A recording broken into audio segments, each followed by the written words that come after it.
Dasare ora anu Dik, bener sik kutut nangit. Iya. Karo mbok menawa Bagong teka, iya. Bagong teko anggere wis tandane ketara anggere mambuntut. Kuwi Bagong mesti teka, cah sarunge ra tau ganti. Ha iya. Mbok sithik metune kok mubal-ubal karo karuan. Biasa.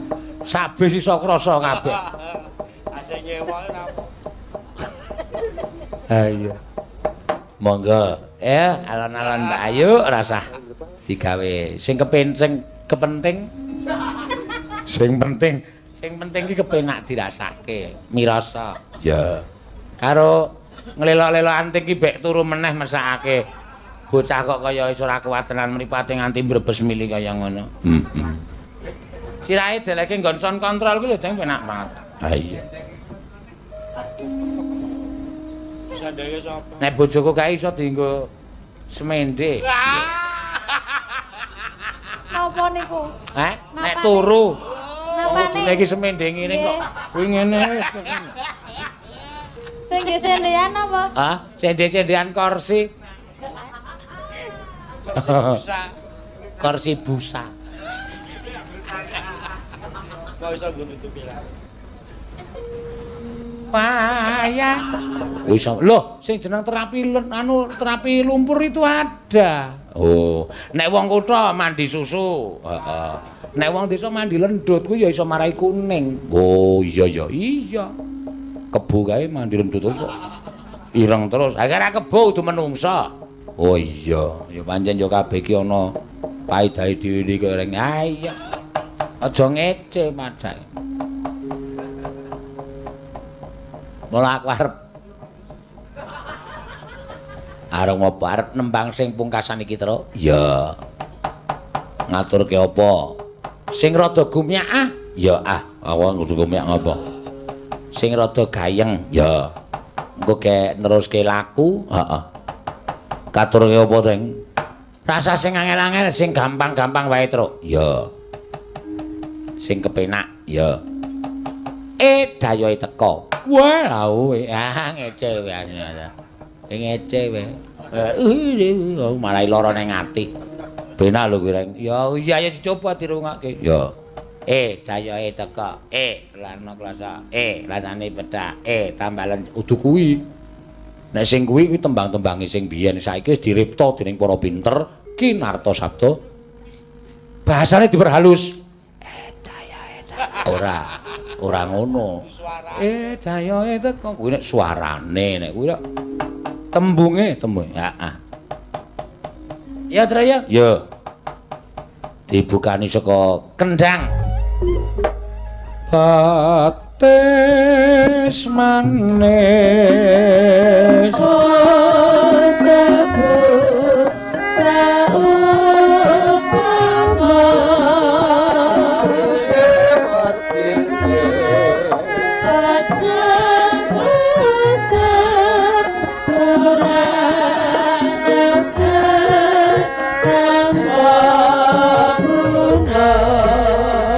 Piye karepe sanes sawange saupama piye wertine aja ngucap amor samudana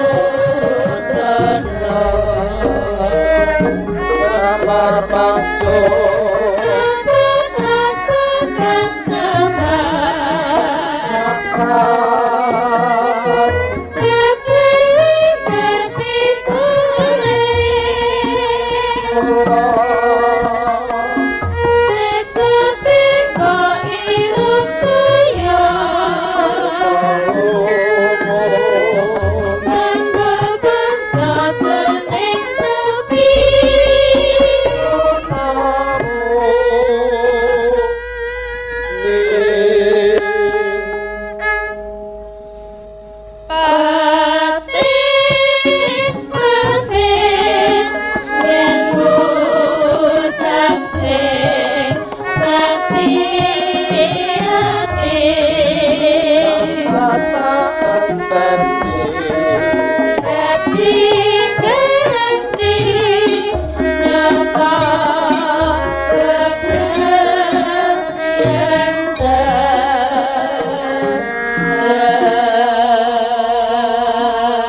Saping Sang Hyang Arka gumantosing dalu jroning ratri dering wonten ing kacarita laju lampahing Prabu Kalimantara anggenipun arsa nyidra Dewi Wara Drupadi sigra ndedel gayuh ngakasa sumusuping Mantaka manjing wonten ing mega malang niling-niling nganjejangkung miber-miber nganti kaya tiyik nalika semanten kasaputing dalu wanjine wis manjing tengah ratri wonten kayunan dejudu wonten jagating pakliran meracanan wis ndungkap mangsa kesanga dadi alam ingkang goro-goro Sukramangkara tumbak menta tete tete kalapa sumawer cita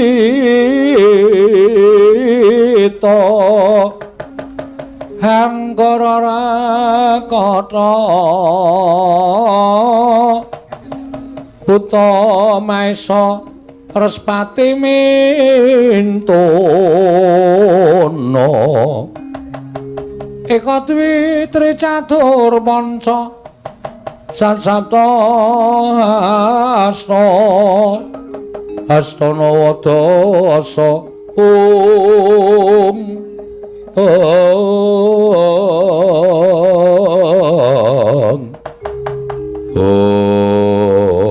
apa ta pertandaning kang goro-goro gunung tarung padha gunung akeh kayu sol kaprapal samudra angrok lindhu sedina ping 7 ngombe obat ping 3 nalika semanten apa to werdine kang gara-gara mungkin arep ngurmati Wijirapat Punakawan Duras Margaring Petrusma ora Bagong ing samejekan madaning ora romba Wijira Sanggrupat Punakawan alon alire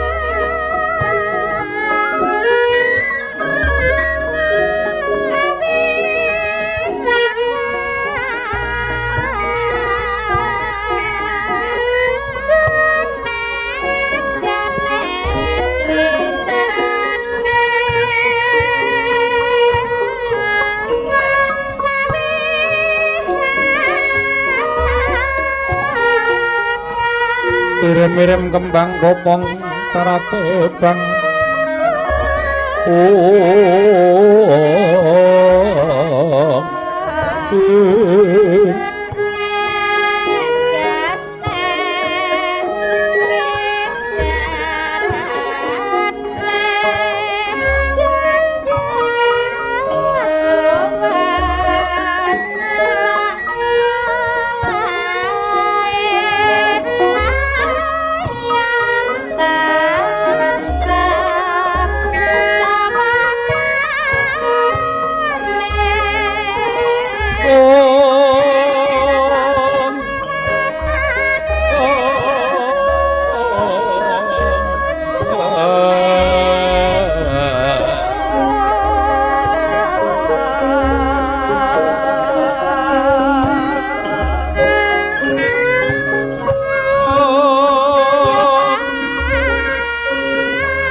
Tekan titi mangsane goro-goro, Jan. Ayo jam 2 kliwat 10 menika jam kula. Mboten badhe kula damel-damel lan mboten badhe kula blandangaken. Tetep tertib. Anggenipun kula muter jam menika mboten kok. Sameneika jam 2 langkung sedasa menit.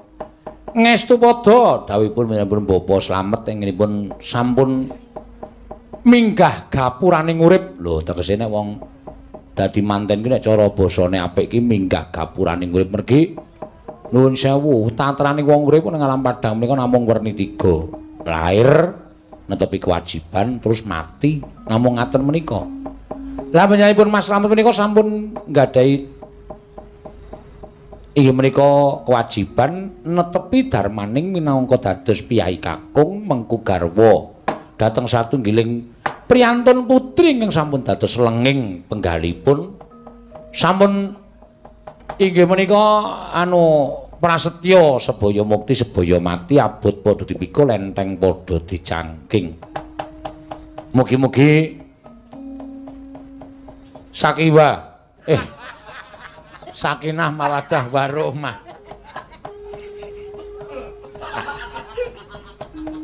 Ngaturaken panuwun. Kadang dene wong ngomong suwengi kadang ana lupute.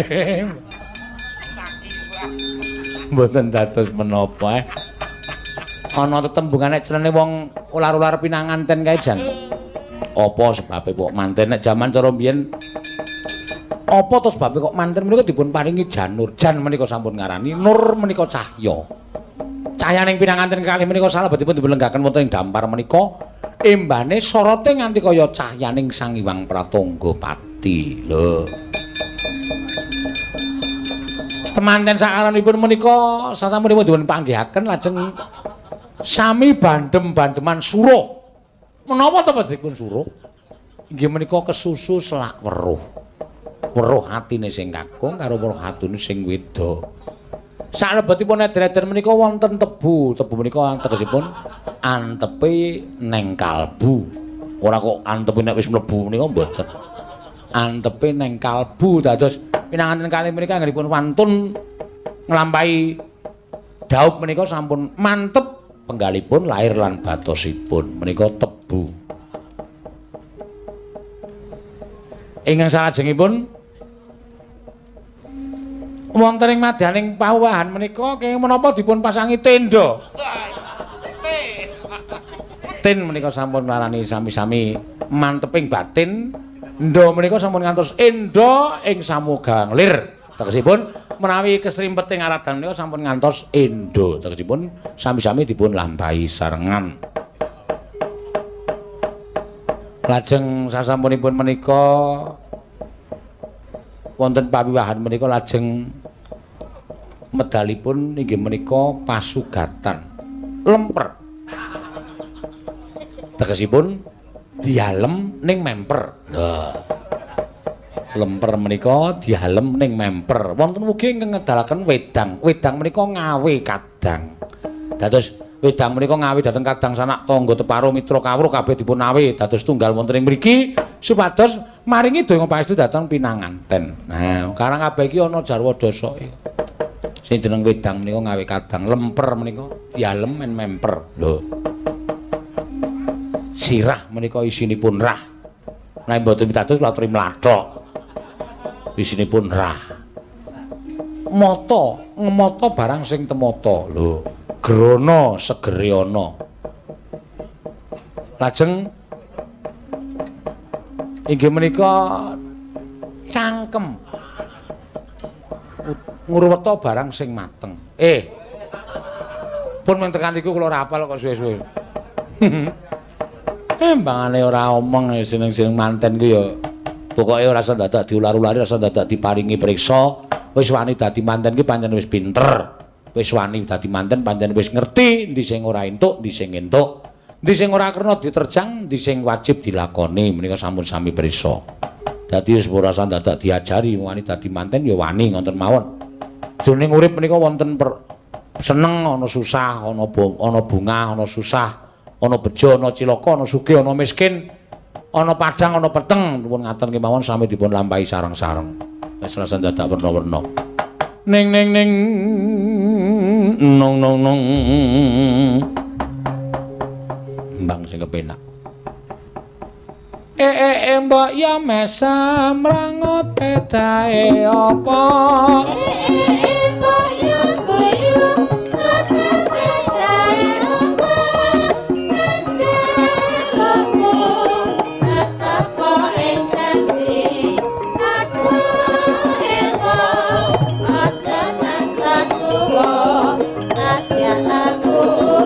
Tansel ing janji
tak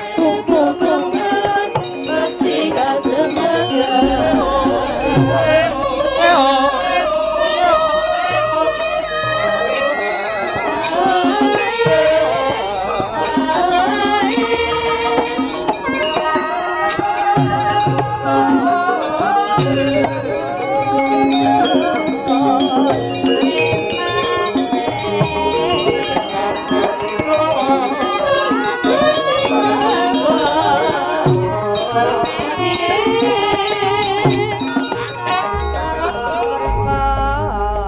Bagong nendi ring ambon tak dodok nglawangi ya ora dingake. Aku liwat mburi ya ditutup. Lho, mbak bojone? Mbah. Nek mrene tangga teparo bojone barang ya melu purik. Waduh. Bojone bali ning omahe, Bagong ki lunga ora aming sedina rong dina. Ning Sasen. Wah. Sasen. Ya wis. Kepiye meneh? Lah ya wis ora apa-apa. Ya gara-gara wong loro diladeni reng. Oke, malah kobet wektune ya, Tru. Ya ora wektune. Kobet li omong-omongan. Tanpa ana siji Bagong awake dhewe omongane solos. Mergo kowe pinter, aku pinter. Padha-padha pinter iki nek adu apa pikiran iki ora bakal iso ana sing nrambul. Nah, Bagong senengane wong nrambul-nrambul kok. Heeh. Ana wong ngomongan tentang onderdil mobil ya dhek ngerti. Ana wong ngomongan tentang taman wisata ya dhek wis wis tau rono. Pokoke iki Bagong iki sarep ngerti ya saurarane pegawai dinas kebudayaan ya, Tru. Kebahagiaan. Wis tau ngaku ya wis tau ngaku cah nekate ora jamak Bagong. Heeh. Aja kok ming perkara kaya ngono, panganan ngono kuwi nek daerah kene iki sing disenengi apa? Oh, sing apik iki panganan apa? Bagong ki ya ngerti. Iya. Nek yojo Bagong ki ya apal, mangan yojo gudeg. Oh. Nek panganan ning daerah Bantul sing paling terkenal ki ya geplak. Ya, Kulon Progo ya geblek. Nek panganan sing terkenal ning daerah Pacitan ki apa, Tru? Pacitan yo apa jenenge sate. Ah, ya tenan ora penak tenan. Pacitan sarwi sate ngono. Lah terus jenang. Oh, cakepan raping gunung to. Tak kira nek anu nakoni tenan jebul ming sak cakepan. Ya gresek-gresek, Tru. Sesa-sesa. Mbok menawa. Ora apa-apa ora. Ayo nembang kireng yo ndak wektune selantek. Yo, iki ya mengko awake langsung budal ning Sidoarjo ta iki Tru. Ah iya. Mula jam 5 wis kudu mlumpuk ning nggon bis bablas ning Sidoarjo. Ngopo? Ambles neng lumpur. Aneh-aneh. Ya anggere bingung lakon kok Ndul. Nek ndi arep dinyanyi. Heeh. Aku ki mbuh karangan. Ya. Nembang sing kepenak, sing mirasa. Ayo mie ayam paling enak aja ngira. Mirasa ring ning ati sing kepenak. Ya. Sing klasik-klasik diaturake. Ayo sayo gek cek-ceket. Heeh. Sapa sing kepareng arep aturi supaya didhawuhi supaya nembang? Aku ki apa anting? Wis aja diganggu anting wis ben kesel bang. Tak hitung kok kaya ming nyambut gawe 2 jam. Ah iya. Ya wis ben kuwi muyu ora turu, kowe iki salah persepsi. Loh, ora turu to anting? Ora. Ndonga nolak udan. Yo, nek ora adeke ora undheki saka Jawa Timur kok ya. Merem ki jane ora kok turu ning Jawa lambene ra melu ngeces. Melu ndremimil. Heeh. Wis ben ra apa-apa. Anggo genep-genep. Wong lagi jejere wis turu kok kuwi mau wisan. Lah ya wis ora apa-apa. Le melek rame nek limbuhan. Ya, nembang Mbak Ayu Purwastari. Ya. Sing dawa wae terus gek rampung. Iya. Pareng-areng aturke apa? Kutut manggung, Tru. Wah, penak tenan kuwi ngaku sih barang kutut manggung. Wah, iya aku ya kangen ra jam-jam karo kutut manggung. Wah, wis anggere muni nang omah ngono kuwi pas prei ngono kae terus klikaran ning ngarepan. Heeh. Ngetokke cipidi. Apa? Cipidi. Player lebokke apa kepingane kae slep ngono. Wah, ceklik. Kabel tak ulur. Oh, tak lebokke nang salon mini kompo. Mini kompo.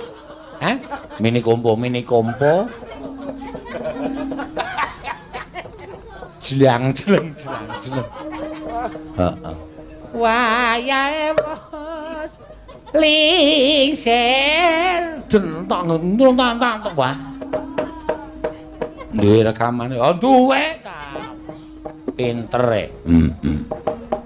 Itu arek aku ning omah ngetokke tip merke poliklinik. Tip priksa apa piye kowe? Terus tak ceklekke mini kompo. Wah iya mini kompo ki apik setel. Salone tak lebokke ning nggon genthong. Weh, iso apik apa suarane? Iso. Dong. Oh, piye? Wah, lagune ora lagu aku wong tuwa ya gending Jawa, aja lamis. Wah, penak man. Maca sagamang janji wong lamis yen to amung lamis. Lah kok slendro?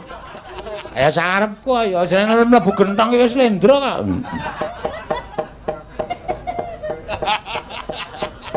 Coba yo reng yo. Yo dirungake bareng-bareng. Ah iya.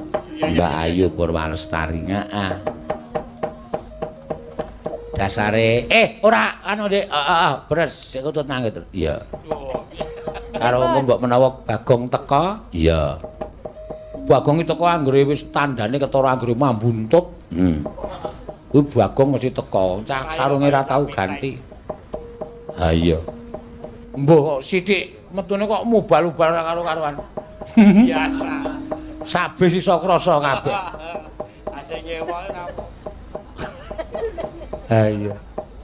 Monggo, alon-alon Mbak Ayu rasah digawe sing kepenting.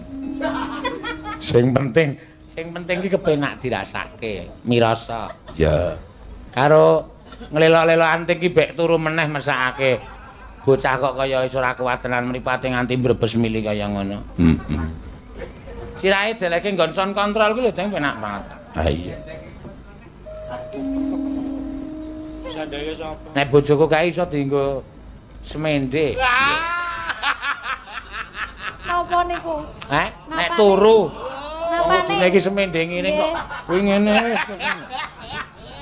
Sing nggih sendean apa? Hah? Sende-sendean kursi. Busa. Kursi busa. Kok iso nggo nutupi ra? Wayahe wis mangga. Wayahe wis Lingser. Lingser.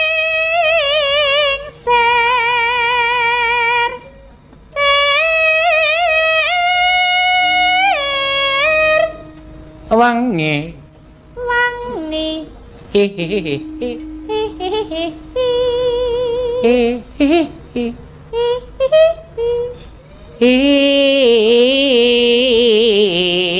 Ayo, picidi ya? Iya.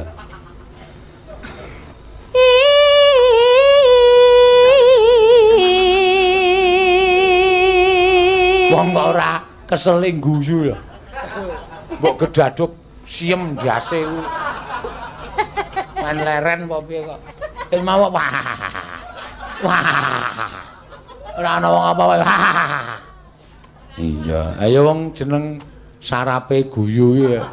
Aku malah pengen lho dadi wong iso dadi kaya ngono kuwi reng. Wong bahagia ora tau sedih. Ya edan tenan suwe-suwe. Kok gobeng-gobeng terus mak teng. Ya.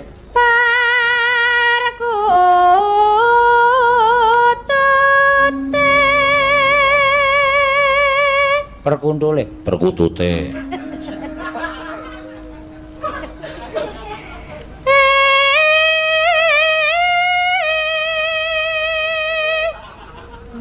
Guyu meneh.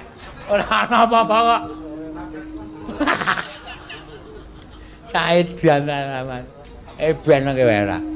Arep tutupi kertas ndak guyu terus. Ketoke ora iku kok senenge rajang-rajang. Arsa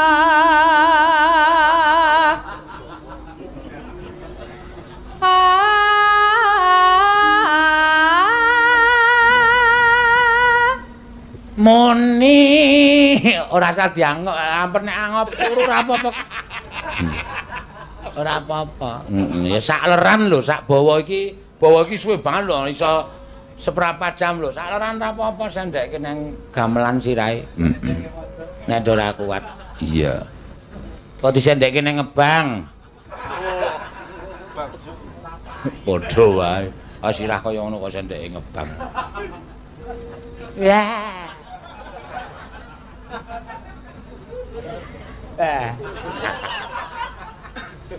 Edan lan kae. Yo. Moni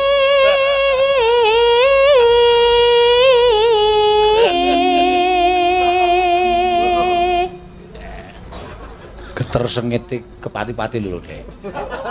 Sopo? Geter. Mari Dek guyu geter mriki. Soale geter iki ora iso lucu, dadi ora tau digeguyu Dek mangkel.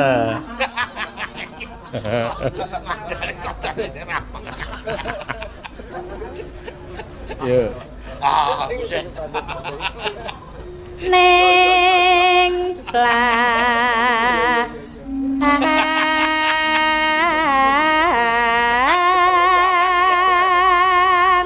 Iya iya. Iya iya.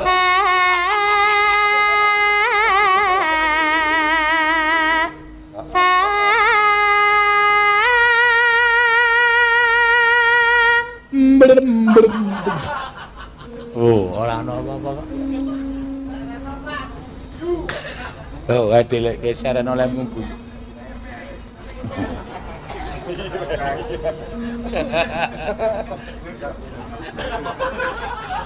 Ayo, terus yuk. Marai ayuk, marai nesu, ora gelem nyuwara kae. Kayak nyuwara diapik-apik kok kono. Wah. Iya. Muni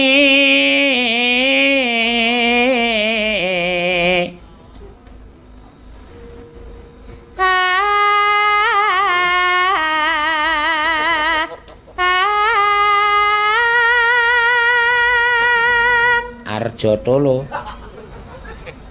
Iya kan. Sapa Ben. keterangan makan disebut.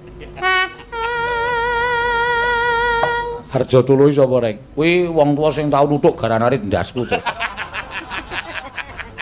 Lah kok iso? Blumbange tak jaring. Blumbang ning sawah ora ketak tingak-tinguk ora ana wonge to tak jaring. Aku mbiyen nek cilik senengane golek iwak tak jaring iki nuthuk garanane ndasku suarane makdong. Aku ngengok munggahi Arjotolo. Heeh. Let pirang dina tak plinteng kena capinge. Ya iki cilik-cilikane gleleng tenan kowe. Ben sirahe diduro garan arit.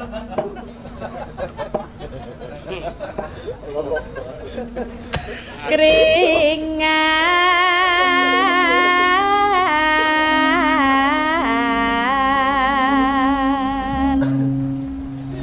Anggung nyama anggung nyama manas Arjotolo. Untuk apal kowe to? Dadi kelingane aku. Dendam. Saiki ya wis ora ana, jaman semono kowe SD. Lah ya wis mati wonge, Pak. Arep tak cuthuk garanane kuburane. Males. Ya. anggung nyama manas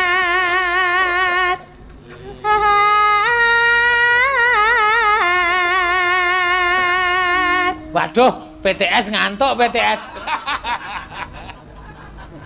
Penggemar Tatin Sejati angop Tin.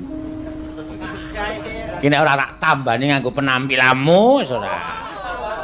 Kon duet. Heeh. Ya. ati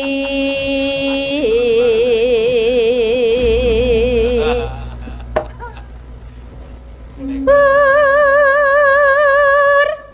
katak kung Asma. Asmara iki sik mbocorke Mbak Adine wedok. Heeh. Waduh kuwi ana. Heeh.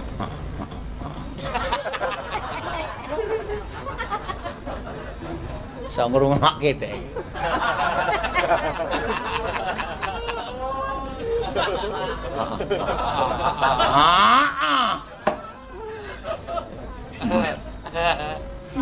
Oh, ketekong. pur katak kung kung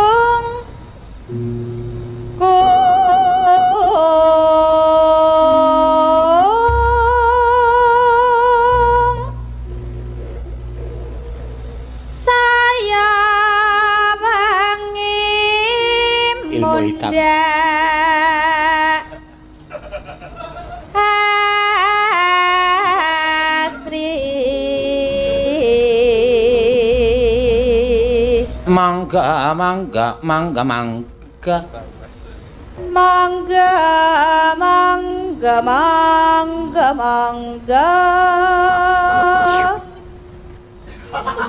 lho ora ana apa-apa mangga mangga mangga mangga mangga mangga mangga mangga ala mangga mangga mangga mangga mangga wah semangat aku banter banget Pak hah banter man ayo semangat kaya mangga mangga mangga mangga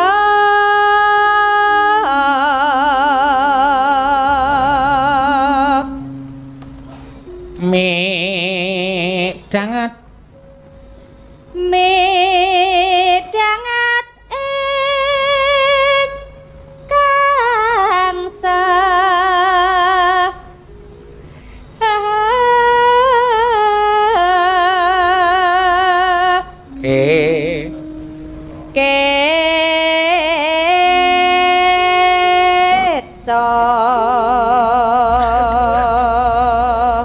diawat-awati lho, Tru. Ngopo? Duse ning gampang kabeh kan ku lawuhe dijukuki karo sing gampang. Wingi bar kerugian oke. Kancane, ayo wong gleleng.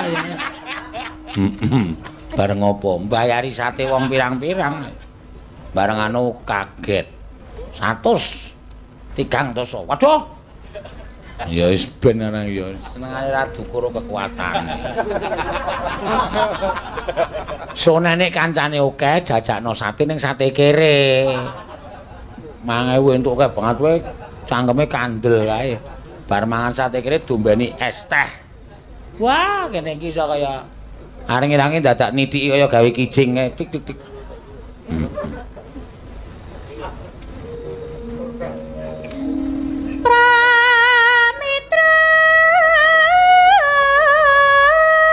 Anek wondo mangan sate kere tenan dadi pathok. Dadi galengan.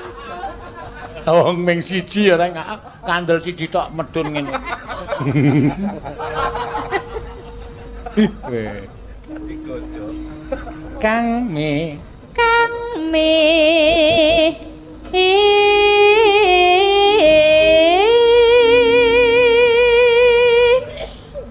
narya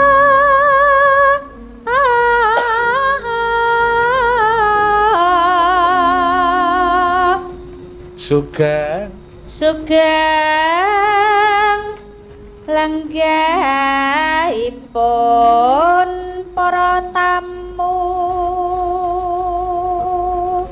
selesai. Walikane wengi-wengi. Ayo. sore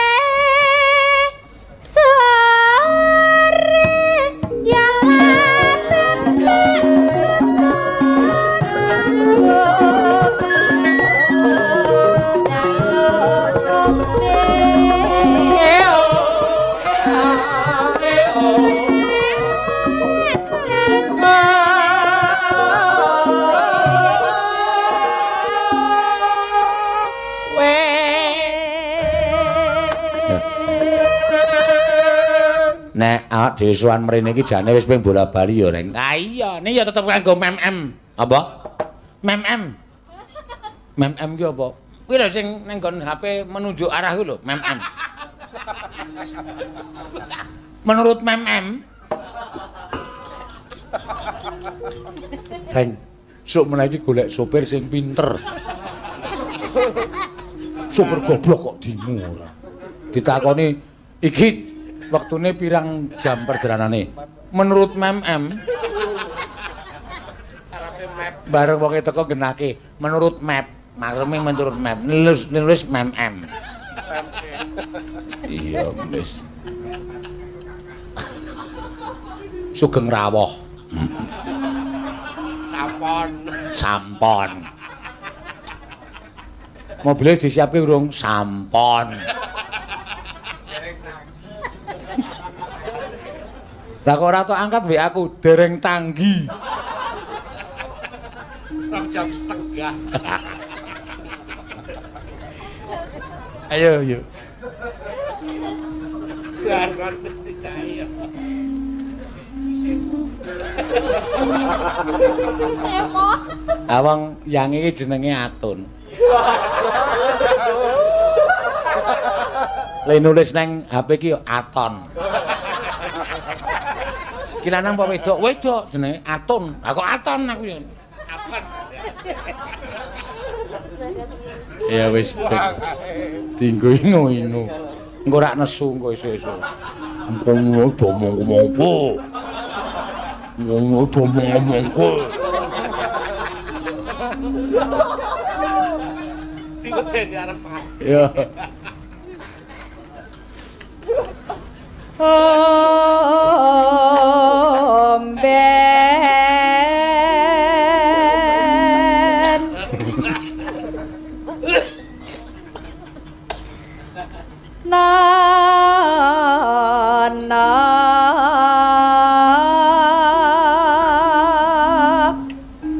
Wis mlebu ning gending ning sampon.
Ngandel ora, utut manggung kowe iso setengah jam kan yo. Iya.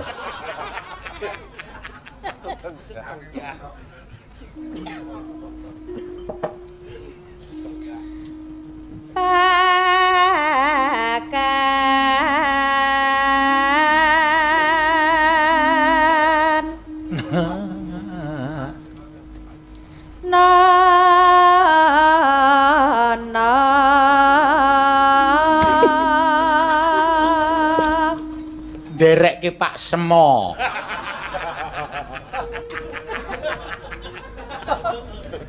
Aku iki karepe kepiye? Ayo maksudnya nderekke aku nyambut gawe iki nderekke Ki Semo. Mulai lho paling iki.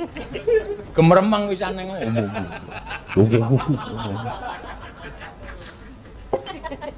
Gelut karo kanca.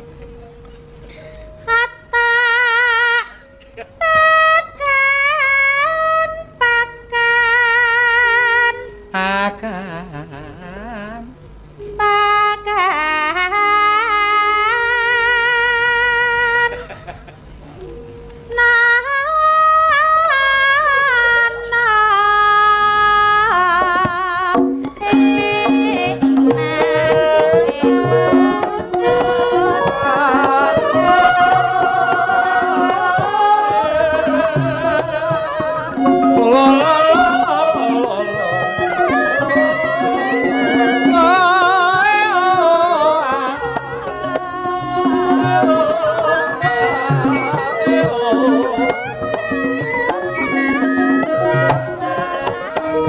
balinganku mandeg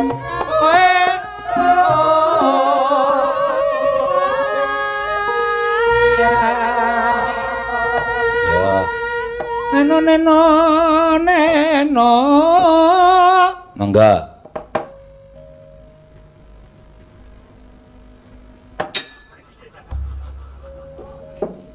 Sik Pak, sabar. ya sabar apa-apa pokoke digawe kepenak wae Ki Semo selalu sabar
janji sabar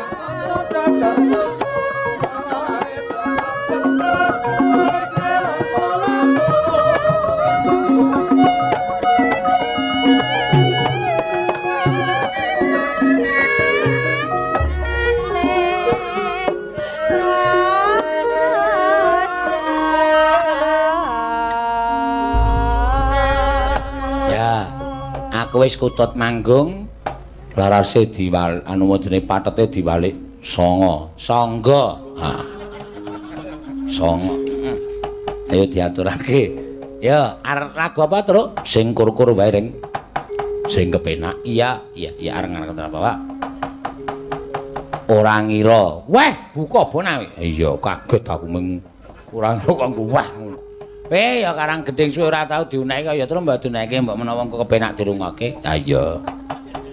Prong tong tong ting deng dong prong tong tong. Ya.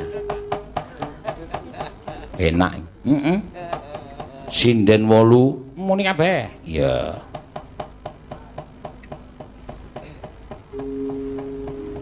Yo.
Tembang kaya ngene iki ning isine tentang ngatresnan reng. Oh, apa iya? Iya.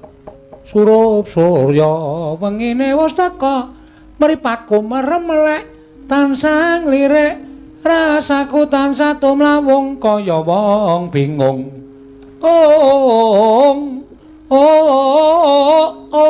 Aku ora ngira telenging wana kepethuk mutiara rasaku nelongso nimas pranyata tansah ngleda mlaku ning Karang Pradisan sing adoh kutha kiwa tengene alas kepethuk kenya sing iso ndudut nyangati. Wah. Ah. Iki ngopo ya ora. Wah, ya semedhot tenan Trayang ya jeneng-jeneng ora mung nang kutha tok wong ayu iki jane ning desa ya akeh. Ora kok mung dumet dadi wong kutha terus gleleng, iso perawatan, iso neng salon sing maune mripate sipi digawe telu. Lho. Mripate sipi digawe blalak-blalak sing maune kulite ireng digawe kuning. Ini wong kutha. Nek wong desa iki serba-serbi sarwa herbal. Iya. Sarwa nganggo nggunakake tetanduran-tetanduran ning kiwa tengene. Pamane sing jeneng kulite rada kurang halus terus dipopok lendut. Iya. Wis lho, sing jeneng terapi terapi lumpur itu ada. Oh, nek wong kutha mandi susu, heeh. Nek wong desa mandi lendut kuwi ya iso marai kuning. Oh, iya. Kebo kae mandi lendut terus kok ireng terus. Akhire kebo kudu menungsa. Oh iya, ya pancen yo kabeh iki ana paedahe dhewe iki reng. Ah iya. Aja ngece padha. Mula aku arep apa arep nembang sing pungkasan iki, Tru? Ya. Ngaturke apa? Sing rada gumyak ah? Ya ah, aku kudu gumyak ngapa? Sing rada gayeng, ya. Engko kek neruske laku, heeh. Katurke apa, Teng? Rasa sing angel-angel, sing gampang-gampang wae, Tru. Ya. Sing kepenak, ya. Dayoe teko. Wah, lho, ngece wae. Ngece wae. Marai lara ning ati. Benak lho kuwi, Reng. Ya iya dicoba dirungake. Ya. Dayoe teko. Lana klasa. Lanane pethak. Tambalan udu kuwi. Nek sing kuwi tembang-tembange sing biyen saiki wis diripta dening para pinter Ki Narta Sabda. Bahasane diperhalus. Ora ngono. Dayoe teko kuwi nek suarane nek kuwi tembunge. Heeh. Ya, Traya? Ya. Dibukani saka kendang. Oh ya. Tung tung tung tung tung tung tung. Mbok. Drijine ya ora iso, Rek. Aku kudu terampil mengendang-endang kudu terampil. Ya, kaya ngapa? Ya.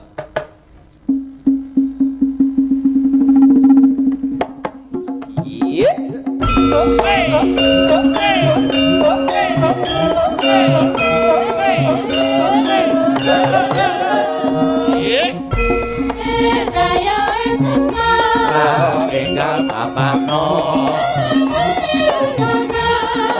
kelarno krasa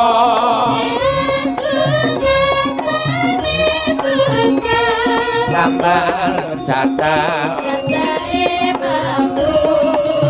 gawe isin lakake golekno salin iki wajib ditotol pitik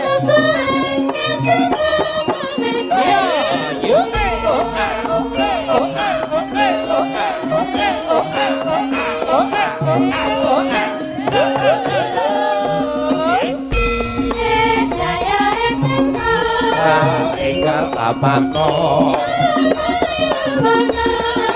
kelarno plasa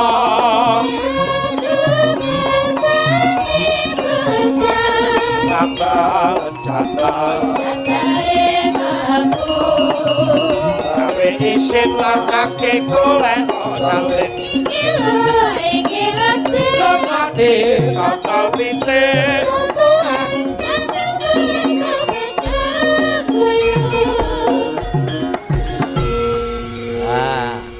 dimodifikasi. Weh lah, knalpote diganti.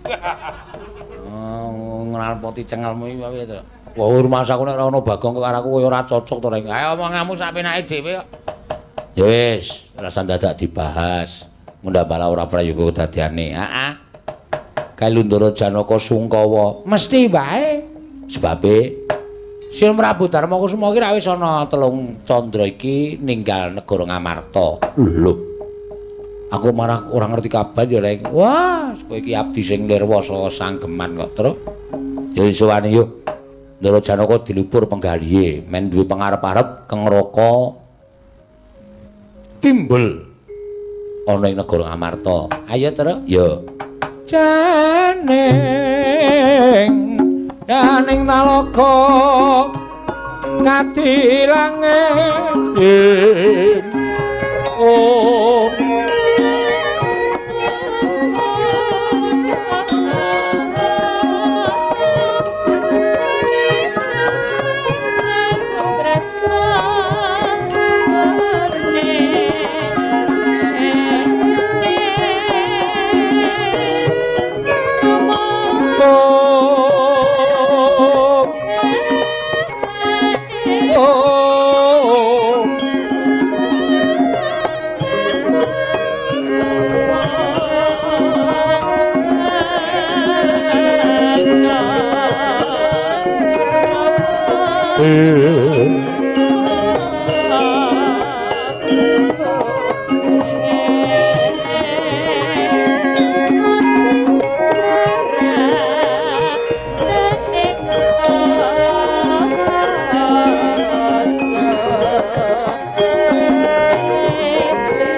Langaning kalang panaglar pandhahan muncar denon lir kekonang samsara tekan padang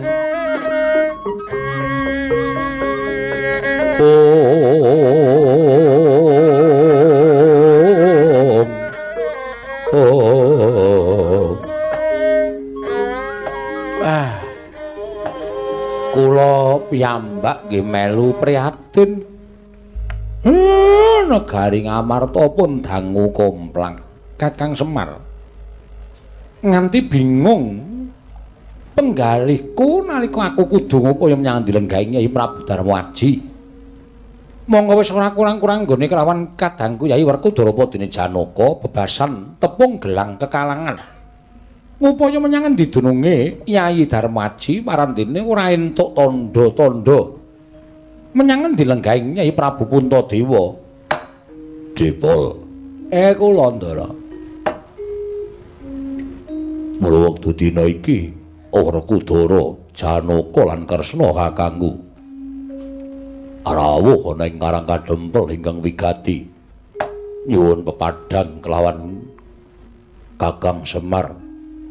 Senadyan Kakang Semar wujuding ngaceplik mung batur, nanging aku percaya yen to Kakang Semar ngerti sejatine menyang endi lenggahing Puntadewa kakangku. Ampun ngoten. Lah mbok kabedhao dodo kula kapendheta manah kula dereng nate ngertos. Lan kula dereng ngerti teng pundi lenggahing Sinuwun Prabu Puntadewa. Ming sing dadi kaget raos sing manah kula ngendikane kabar sing kula tampa. Ndara kula Waradrupadi malah kundur wonten negari Pancala. Iya, pancen bener mengkono Kakang Semar. Lah napa mboten langkung prayogi nek sampeyan kalih Ndara Werkudara Ndara Janaka niku nanjihke garwa Ngamarta luwih dhisik sowan teng negari Pancala. Mbok menawa sakmangke wonten pangandikan saking Sinuwun Prabu Pancala awit sampun kedangon Sinuwun Puntadewa ngenipun nilar negari ing Ngamarta menika Ndara. Miyat langening kalanggiwan adar pandan moncar tinoner kekonang surem sorotetan padang kasoran pacaring purnameng gekono dasari mangsa katiga ing jagat wasaning Bathara Werkudara. Nggih. Lah kok bener kendikaning Kakang Semar? Pun Kakang lan Siadi ketungkul ngupadi menyang lenggahing Nyai Prabu Darmakusuma nanging ora menggaleke lawan Nyai Waradrupadi. Yo. Mulayu Dimas, apa kang dadi aturing Kakang Semar kuwi diestokake seranane sowan luwih dhisik ora keteng sedhela ana ing negara ing Pancala. Nanjeke kelawan garwa ing Ngamarta. Wah, yen pancen kaya mengkono. Aku mengkari manut ayu Kresna kakangku tak derekke jlamprung aja nganti keri. Semar anakmu dikanthi. Nggih.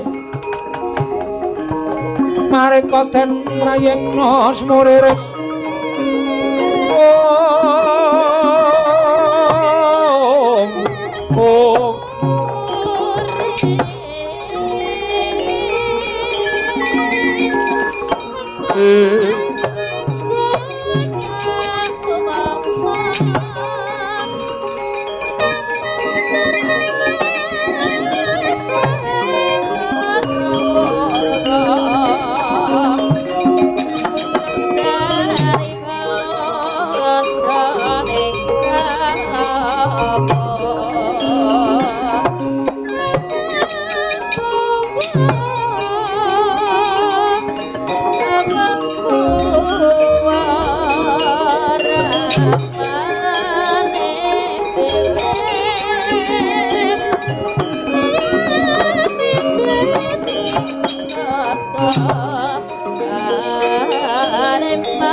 Langaning kalangwan aklar pandahan moncar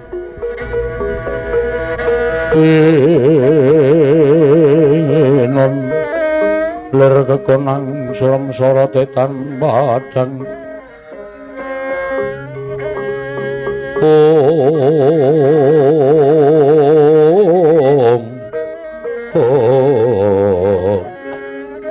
ilatala persasat kadidine lumampang wanci peteng papak obor sastra biar padang trawangan nggih kula ngaturaken panuwun dene anak Prabu Indrawati sampun kepareng rawuh wonten negaring Pancala paman kula ngaturaken bekti kula kunjuk nggih kula tampi dawa sami-sami Durwada bapakku aku ngaturake basaku katura ya Werkudara tak tampa paman lu ngaturaken sembah pangabekti kula kunjuk ya ya Arjuna ndak tampa.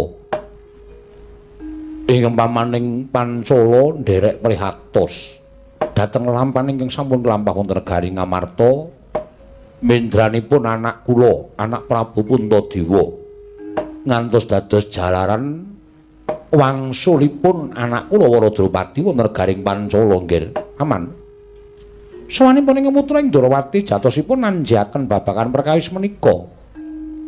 Lajeng sakmangke Kyai Ratu Waradrupadi wonten negaring Pancala karsan mekaten. Namung kula nuwun sewu wonten lampahan ingkang mesinipun badhe kula aturaken dhateng resanipun anak Prabu Indrawati. Lho. Lampahan menapa? Ing wonten gandeng cenengipun kaliyan pun anak kula Waradrupadi. Bab ingkang pundi paman? Nggih. Sakwangsulipun anak kula Waradrupadi negari Pancala menika paribasanipun banjir mangsi udanawala. Karah para nalindra para brahmana satri ing sami ngayunaken dhateng anak kula sami nggraita lamun nalindra ing Ngamarta sampun boten badhe kundur malih wonten negari Ngamarta. Manah kula menika bingung. Pundi kedah kula lampahi ngantos Begawan Durna kemawon sowan wonten negaring Pancala badhe nglamar anak kula pun Waradrupadi bejanipun wonten sowanipun Panakawan Bagong ing nalika semono paring dawuh utawi munjuk atur dhateng kula piyambakipun nampi sasmitaning dewa kedah saged ngayomi dhateng bendaranipun inggih menika pun anak kula Waradrupadi satemah dados pancaka rageng kaliyan para Sata Kurawa nanging elokipun lah kok Bagong saged ngunduraken sangga para Sata Kurawa mboten nemungaken menika. Kalebet Begawan Durna lan Nalindring Mandura ing ngraka Tiyang Agung Baladewa kapracundang mengsah Bagong. Tumuli kula menika nggumun.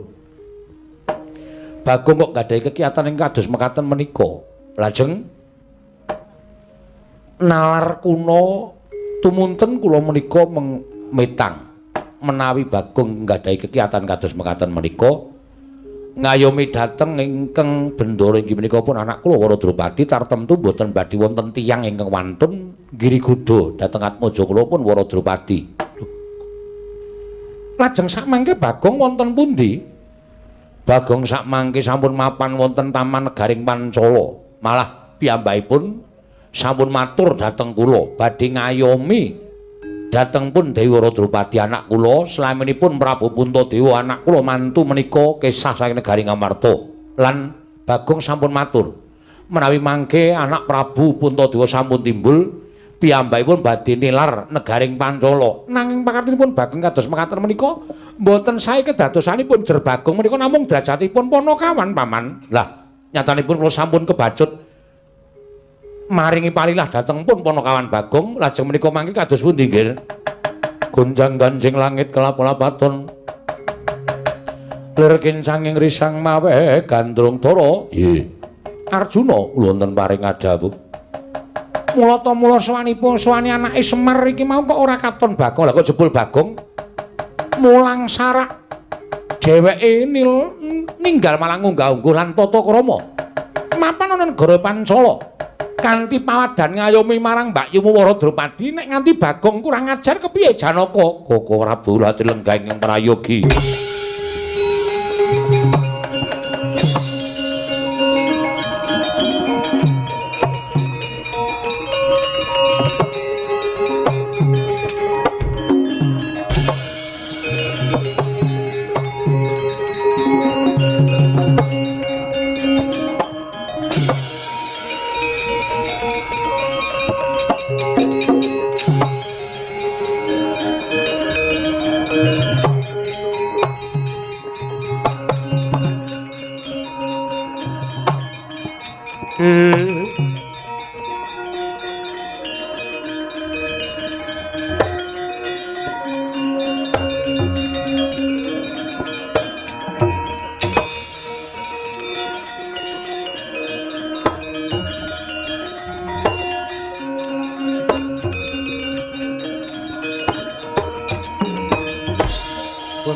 Ganjing langit kelap-lapaton lir kincanging risang mawe gandrung. Bagong dalem bener ngendikaning Paman Pancala murang tata ing atase ming derajating batur. Lah kok kowe wani padha-padha lengguh jajar kelawan Kakang Mbok Waradrupadi. Nyuwun pangapunten kula menika namung sakdermi ngayomi ing atase mung ngayomi marang bendaramu wae. Lah kok kowe lungguhmu jejer kelawan Prameswari Ngamarta. Kula mboten nyuwun ning gandeng Dewi Waradrupadi sing kepareng dawuh kali kula supaya lenggah jejer. Kula niku jare ya pekewo. Lah niki lho tangan kula isih abang-abang dijiwiti terus. Napa mboten nganyelke? Yen ngono kowe wis kurang ajar karo Kakang Mbok Waradrupadi. Mboten kurang ajar. Kadanging pun Kakang Yayi Janaka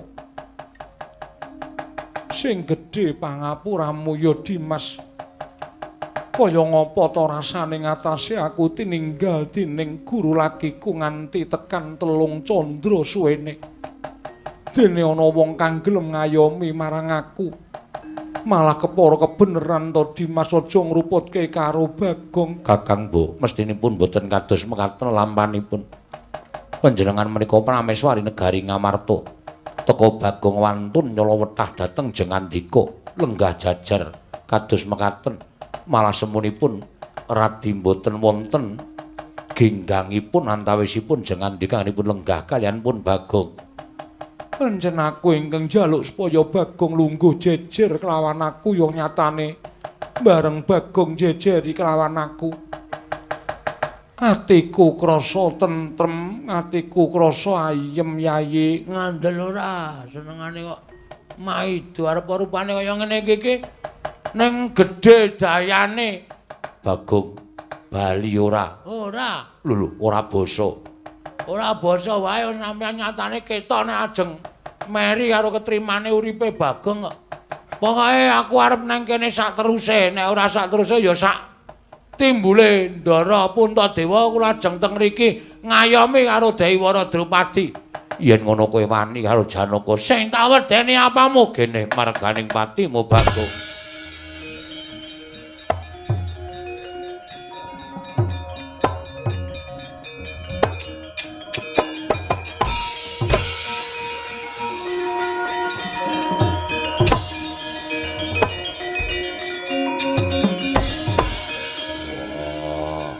Aku wis ngerti rembugane Janaka karo Bagong.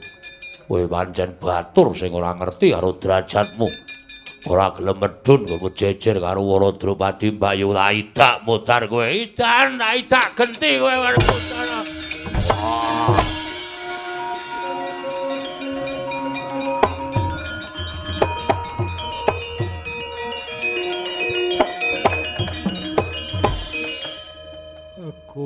Bagong. Saya gawe pangeram-eram ing ngatasé satriya-satriya Ngamarta lah kok mbok kalahake. Lenggah sik ya sayang. Iya.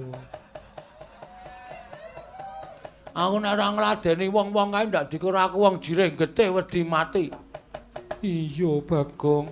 Mengko sak rampung aku nandangi Janaka karo Werkudara, aku kembali ke sini. Iya wis kono kepenakno. Tandangane nak tuman wae.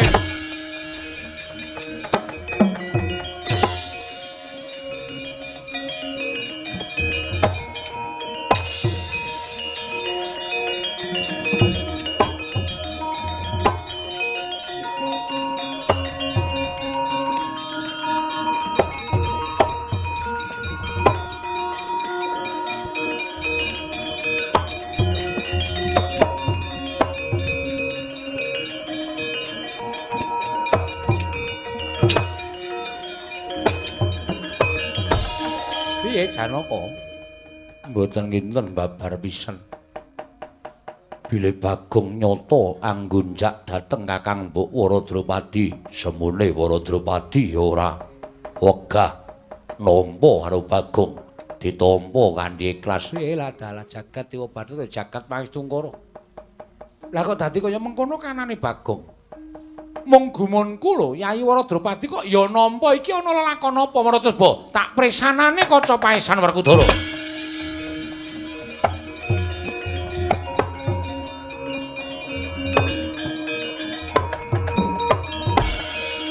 Ya jagat paesane nguput ora wayah bloro jagat. Lah kok isa-isane nglakoni? Tresna kakangku ning apa? Sawise mresani kaca paesan teka mesem. Kaya lega penggalin Kresna kakangku. Janaka wonten paring adhawu Werkudara. Nggih. Bagong kaya adhep ana. Ning aja kowe gendak sikor karo Bagong. Parmaduka Kanjeng Koko Prabu Janaka luwe-luwe. Kowe sumengkema ning pepadaning Bagong kae njaluka mati wong loro. Wah iya.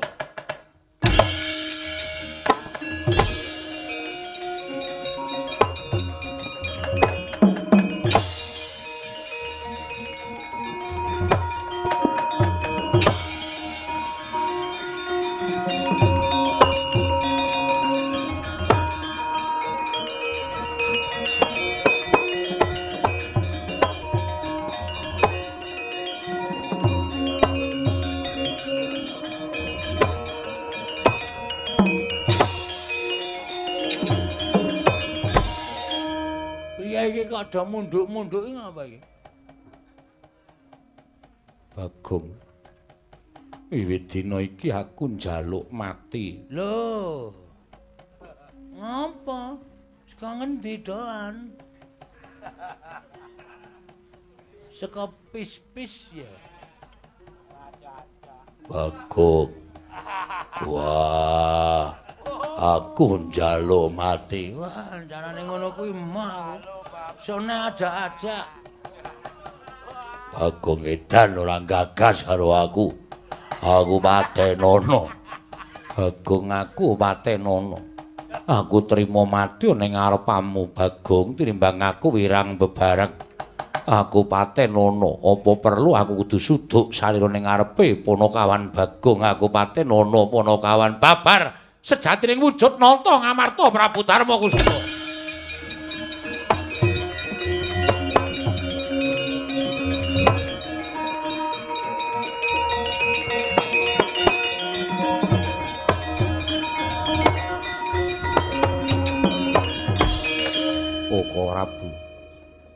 Aneh. Aneh piye Yayi? Teka paduka mimba Bagong solah sakbawanipun mboten benten kalian Bagong. Monggo Kala Prabu menika mboten saged ngecul kumarucul.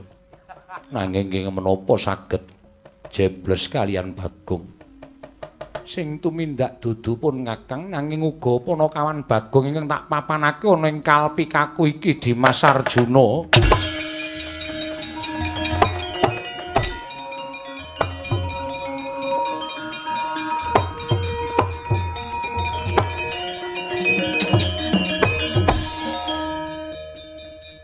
Dados ingkang ngendika sanes panjenengan dudu aku ora iso omong cara Bagong. Rekaman.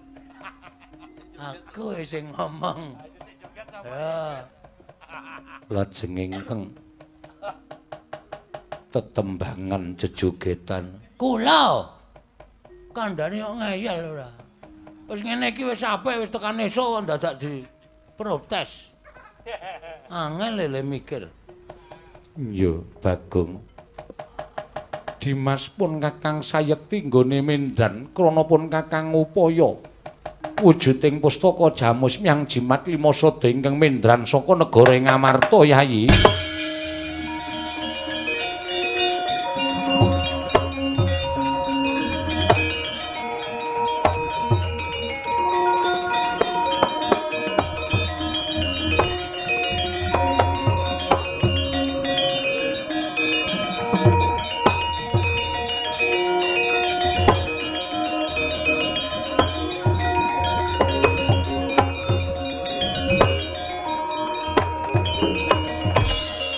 Prabu inggih kula sampun mangertos dayanipun Yayi.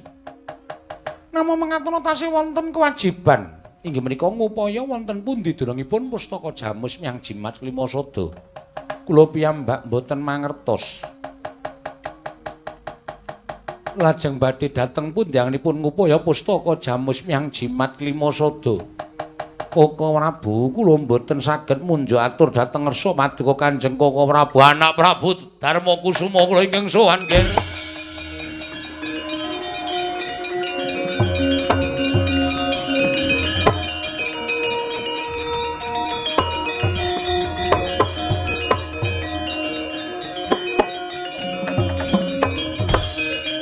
Nggih, kula nyuwun senjata pitulung.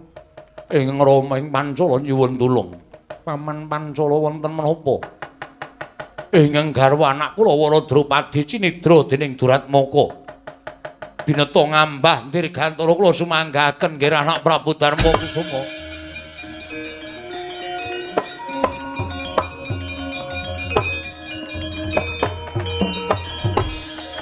Koko Prabu Yayi Waradrupadi murca. Ora dalah. Yayi Waradrupadi cinidra Duratmaka kasinggihan mekaten Koko Prabu. Lho edan kae arep ngopo kae? Aseme dinggo. Lho. Sondi? Tolilet.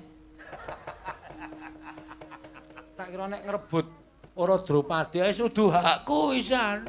Hakku mau saiki senes hak kula. Yayi Punta wonten dawuh. Nalendra kala wau menawi saged pinanggih sampun ngantos jengandika gendhak sikara. Namung latri pasrah pejagesan dhateng Nalendra kala wau Yayi Puntadewa.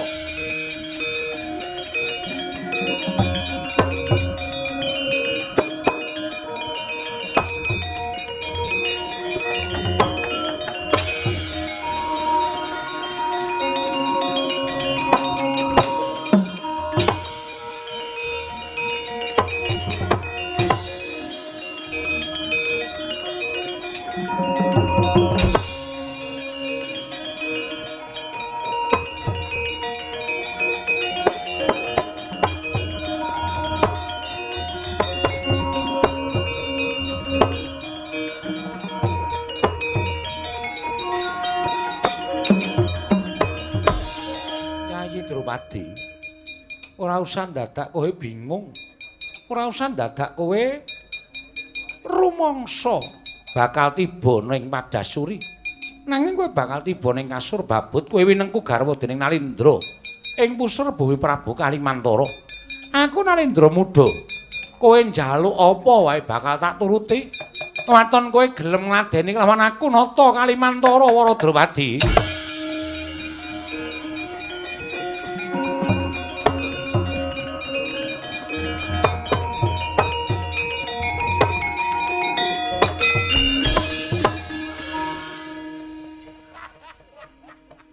Iki kaya Prabu Puntadewa kasinggihan mekaten sinuwun menawi paduka badhe garwa dhateng semah kula pun Waradrawadi kula mboten menapa-menapa namung jejeripun piyai kakung mbok inggih medal margi ingkang leres menawi paduka badhe garwa dhateng semah kula monggo kula caosaken tangan kula kekalih kula mboten badhe owel. Upami nyatanipun Waradrawadi menika nggadahi raos dhateng panjenengan malah sak mangke langkung prayogi kedadosanipun jer kula jejering guru laki mboten saged ngayomi dhateng inggih menika tetimbangan kula pun Waradrawadi kenging menapa kula kisah saking negari Ngamarta tigang candra laminipun sampun sak trepipun menawi paduka tresna kaliyan pun Waradrawadi Drupadi tresna kaliyan panjenengan namung sadèrèngipun maduka mengku garwa dhateng tetimbangan kula pun Waradrawadi kinarya srana anggen kula ngaturaken dharma bekti kula monggo sinuwun kula aturi nampi dhateng sembah kula babar jatining wujud pustaka jamus jlima klasa.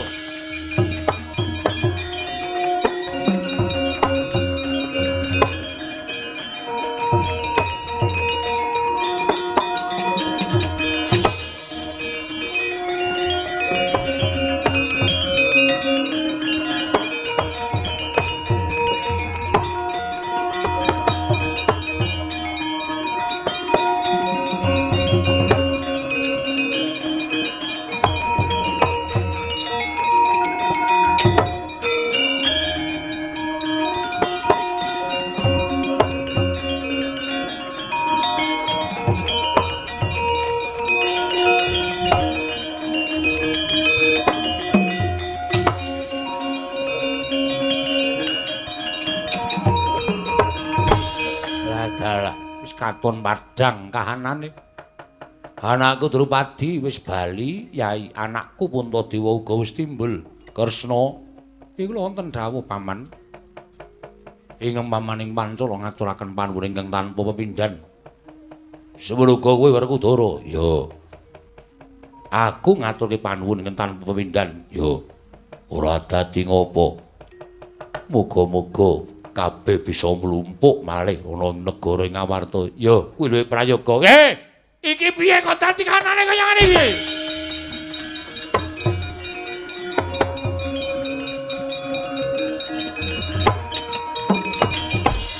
Lho. Yai Waradrawadi. Nggih Koko Prabu kasinggihan mekaten. Lho, menika Yai Puntadewa. Nggih. Koko Prabu kasinggihan mekaten. Wonten menapa Koko Prabu dinijeng ngandika Kanjeng Koko Prabu rawuh semunipun nandhang duka.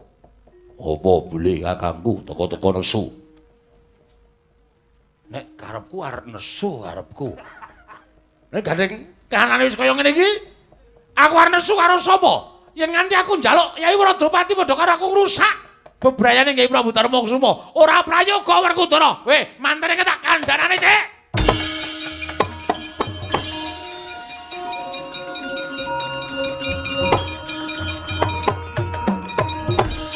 Bathara, wonten dawuh. Wangsul. Lho, kula kok kan wangsul pripun? Kyai Prabu Puntadewa sampun timbul. Wah. Sampun kondur? Sampun. Aduh. Nek ngaten kula coplok anggenipun dandan manten. Coplok kabeh. Inggih ngestaken dawuh. Kula aja bali. Inggih ngestaken dawuh. Ampun gawe rame negari Pancala. Oh inggih ngestaken dawuh. Nggih anak Prabu Baladewa.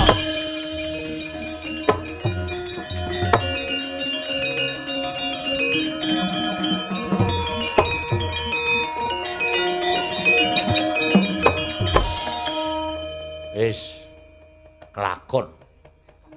Nadyan ora ketang sedhela anakku Waradrawadi diwengku dening Bagong. Kowe diwengku dening Bagong Drupadi. panjenengan ingkang dados Bagong iya sami kemawon boten dados menapa. Sampun Yayi mboten sah sujana. Wong sing dadi Bagong panjenengan kok ya sanes kula nanging Bagong ingkang dados ingkang kula kanthi manjing kalpika inggih. Sampun samangke sampun ngantos dipun permasalahaken lagi. Kawontenanipun sampun padhang kados mekaten. Wis ora usah dadak werna-werna. Sura Sudira janing Kang Rarsasi Sura sasi Sabarjen wae. Koko Prabu sampun menawi mboten saged ngendika, mboten sah tumut ngendika. Mugi-mugi sedaya tansah manggi wilujeng niring sambi kala wiwit purwa madilan wusananipun nggih.